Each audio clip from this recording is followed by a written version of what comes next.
Hey, how's it going? Today I'm going to be talking about accredited investor and what is this definition.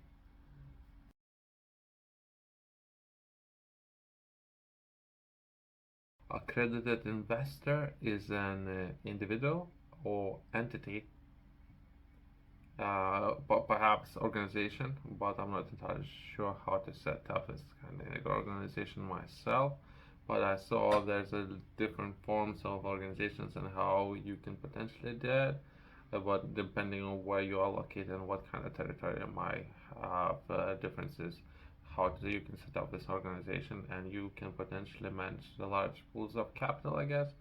But either way, or entity that meets specific financial criteria and it's permitted to participate in certain types of investment or opportunities that are not available for general public. Accredited investors are typically considered to have higher levels of financial sophistication and the ability to bear greater investment risks. The concept of accredited investors is prevalent in the United States and is defined by the U.S. Securities and Exchange Commission.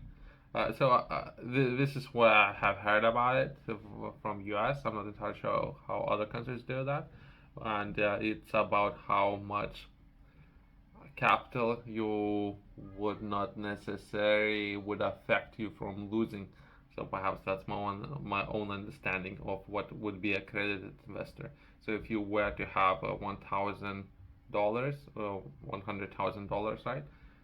And if you would be to lose that $100,000, you not necessarily that would affect you that much.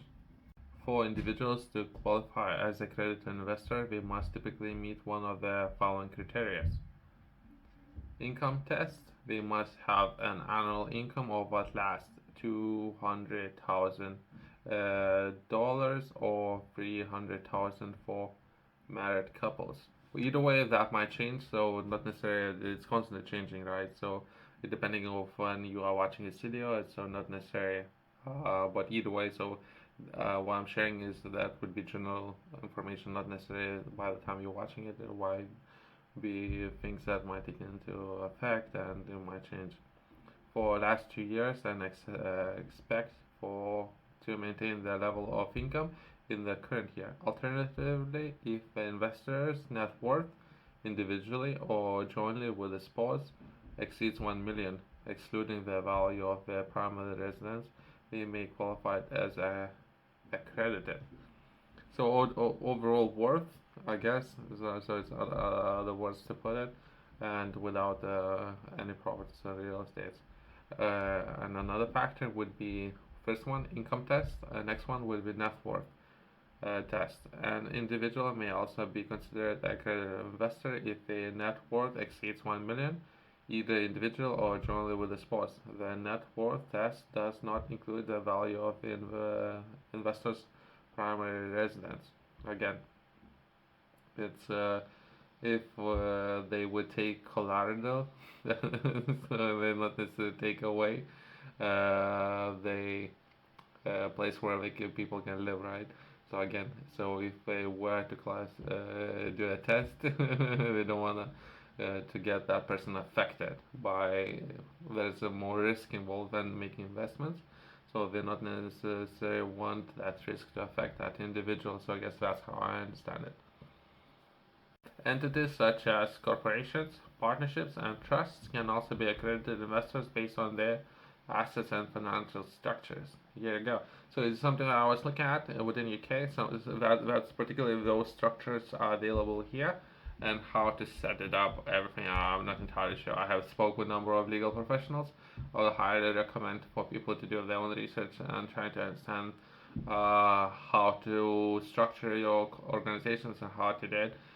Usually, I spoke with perhaps, I don't know, about this or similar topics about 20 different people, right? And if you were to look for any recommendations, right? If you were to look, you don't necessarily need any kind of legal professional or accountant or anything like that.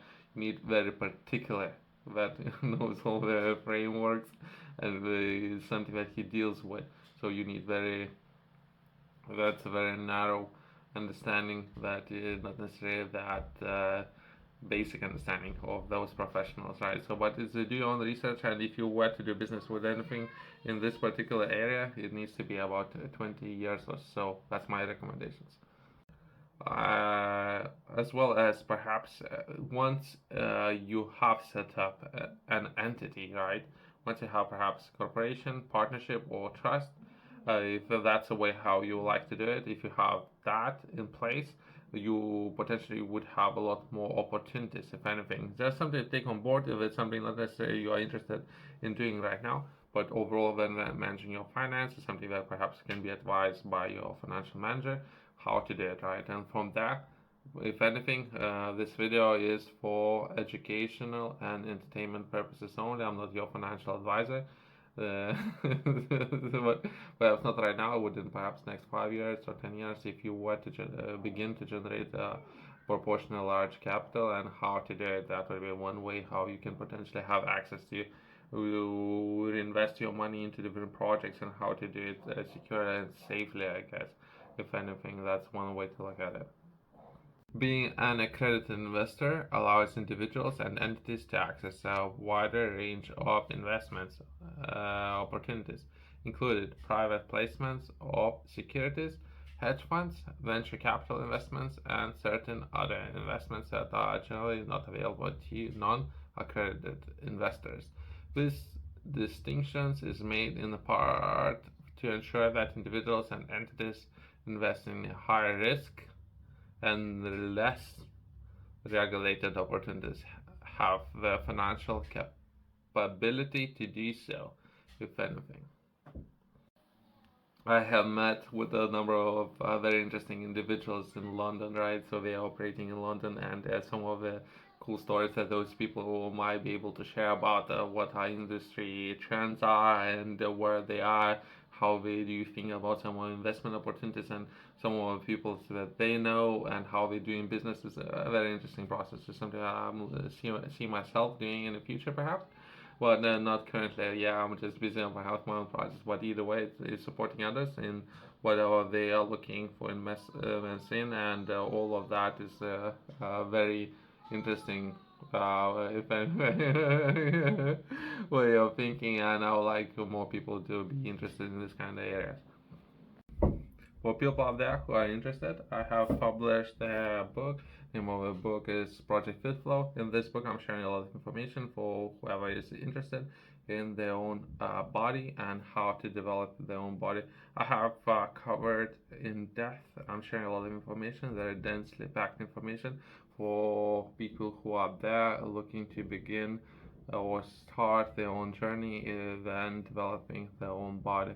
In this book, I covered everything from rest periods, training periods, eating habits. I'm covering as well as how to train, where to begin, how to progress, regress if you need it, how to structure your routines, working out, perhaps if you is something that you are interested, taking it from a hobby of lifting weights into a career, and how potentially generate money from doing something that you enjoy. You can find everything in the description below, as well as the Update has it.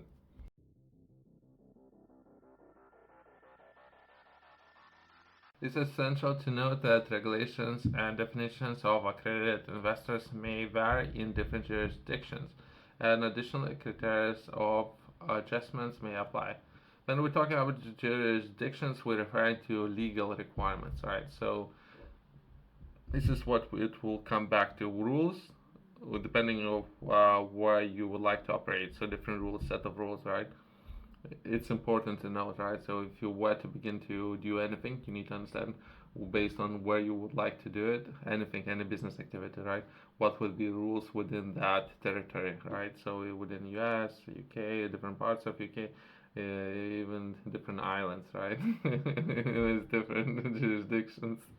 If you are considering becoming an accredited investor or dealing with such investors, it's advisable to consult with legal and financial professionals who are well versed in securities regulations in your jurisdictions. If anything, not necessarily you will be able to find someone within that space for, I don't know, 20 years.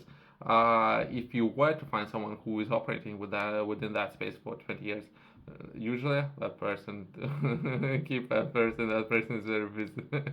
It's very hard to find. So I wish there was more people out there who knew with the accounting, the legal firms what they are doing. Thanks for watching. I'll see you next one.